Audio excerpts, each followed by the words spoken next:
অবৈধ বিদেশী নাগৰিক চিনাক্তকৰণ কৰিব লাগে, বহিষ্কৰণ কৰিব লাগে। এইটো আমাৰ সকলোৰে দাবী আৰু অসম চুক্তিৰ আধাৰতে বিদেশী নাগৰিকৰ বহিষ্কৰণ আৰু চিনাক্তকৰণৰ বহু দিনৰ পৰা দাবী উত্থাপন কৰি আহিছিলোঁ। ভোটাৰ তালিকাৰ পৰা তেওঁলোকৰ নাম কৰ্তন কৰিব লাগে। শেহতীয়াকৈ কেন্দ্ৰীয় চৰকাৰৰ ফালৰ পৰা বাংলাদেশী কিমান আছে এটা তথ্য কৈছে, কিন্তু আমি আগৰ পৰাই এই কথা বিৰোধিতা কৰি আহিছিলোঁ, কৈ আহিছিলোঁ যে কা জাপি দিয়াৰ কাৰণে বহু অবৈধ বিদেশীয়ে তেওঁলোকে নাগৰিকত্ব পাইছে। কাৰণ অসম চুক্তিয়ে কৈছে যে 1971 চনৰ 25 মাৰ্চৰ আগলৈকে অহা মানুহক নাগৰিকত্ব দিছে, পিছৰ মানুহক ইয়াৰ পৰা নাম চিনাক্তকৰণ কৰি বহিষ্কৰণ কৰিব লাগে।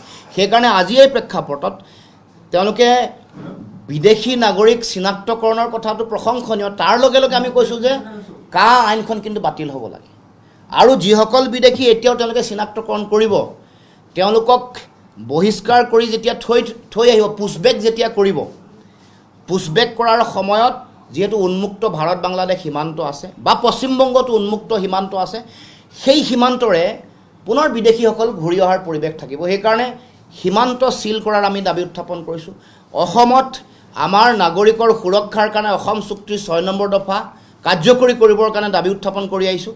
গতিকে এই বিষয়সমূহ যেতিয়ালৈকে নিষ্পত্তি নহ'ব, বিশেষকৈ অসম নহ'লে অসম সদায় ভুক্তভোগী হৈ থাকিব। অসমত ইয়াৰ পৰা চৰকাৰে কোনোবা বিদেশী চিনাক্তকৰণ কৰিলে তেওঁলোকক কৰায়ত্ব কৰি বিদেশী বুলি প্ৰমাণ হোৱাৰ পাছত যেতিয়া তেওঁলোকক বহিষ্কাৰ কৰিব, সীমান্তলৈ গৈ পুছবেক কৰি থৈ আহিব, তাৎক্ষণিকভাৱে অসমলৈ বা পশ্চিমবংগলৈ বা ভাৰতবৰ্ষলৈ সোমাই অহাৰ বাট মুকলি হৈ আছে। সমগ্ৰ অসমৰ সীমান্তত থকা সমগ্ৰ নদী অঞ্চল আজিও উন্মুক্ত হৈ আছে। আনকি মাটিত থকাও কিছু অঞ্চল কিলোমিটাৰমান আজিও উন্মুক্ত হৈ আছে। সকলোৱে জানে যিফালে বিভিন্ন অবৈধ বিভিন্ন বস্তুৰ অহা যোৱা হয়, বিভিন্ন ধৰণৰ আহ যাহ হয়। গতিকে আমি চৰকাৰক আহ্বান জনাইছোঁ, আমাৰ যিটো প্ৰতিশ্ৰুতি দিছিল যে সীমান্ত তেওঁলোকে চিল কৰিব, নদী অঞ্চলত তেওঁলোকে সুৰক্ষাৰ ব্যৱস্থা কৰিব, ফ্লটিং বিঅপিৰ ব্যৱস্থা কৰিব, নতুবা পাৰ্মানেণ্ট বিঅপিৰ ব্যৱস্থা কৰিব। তাৰ লগে লগে সেইটোৰ নিৰীক্ষণৰ কাৰণে তেওঁলোকৰ সুকীয়া ব্যৱস্থা তেওঁলোকে গ্ৰহণ কৰিব। তেওঁলোকে ছেটেলাইটৰ ব্যৱস্থা, আৰ্টিফিচিয়েল ছেটেলাইট, কৃত্ৰিম উপগ্ৰহৰ ব্যৱস্থা গ্ৰহণ কৰিব, লেজাৰ গাইডেড টেকন'লজি ব্যৱহাৰ কৰিব। এইবোৰ গৃহমন্ত্ৰীৰ স্তৰত মই সদৌ অসম ছাত্ৰ সন্থাৰ সাধাৰণ সম্পাদক থাকোঁতে ৰাজনাথ সিং যেতিয়া গৃহমন্ত্ৰী আছিল, তেওঁৰ লগত আলোচনাৰ সময়ত এইবোৰ সিদ্ধান্ত আছিল। যেতিয়া আমি সীমান্ত পৰিদৰ্শন কৰিবলৈ গৈছিলোঁ তেতিয়াও এই কথাটো তেওঁ সাংবাদিকৰ আগতো দোহাৰিছিল, আমাৰ আগতো কৈছিল যে আমি এইবাৰ লেজাৰ গাইডেড টেকন'লজি ব্যৱহাৰ কৰি আমি বিদেশীৰ আহযাহটো আমি তেওঁলোকক ডিটেকশ্যন কৰিব পৰা ব্যৱস্থা আৰু তেওঁলোকক কৰায়ত্ব কৰিব পৰা ব্যৱস্থা কৰিম আৰু সুকীয়াকৈ সীমান্ত নিৰীক্ষণ কৰিবৰ কাৰণে কৃত্ৰিম উপগ্ৰহ ব্যৱস্থা কৰাৰ কথা কৈছিল। কিন্তু আমি দেখিবলৈ পাইছোঁ যে সেই কাম কৰা নাই। আৰু তাৰ লগে লগে আমি অসম চুক্তিক সন্মান জনাই যিখন নাগৰিকত্ব সংশোধনী আইন জাপি দি আৰু 40টাতকৈ বেছি বছৰৰ বিদেশীৰ বোজা অসমক জাপি দিব হৈছে, সেইটো একেলগে বাতিল কৰিবৰ কাৰণে আমি দাবী উত্থাপন কৰিছোঁ।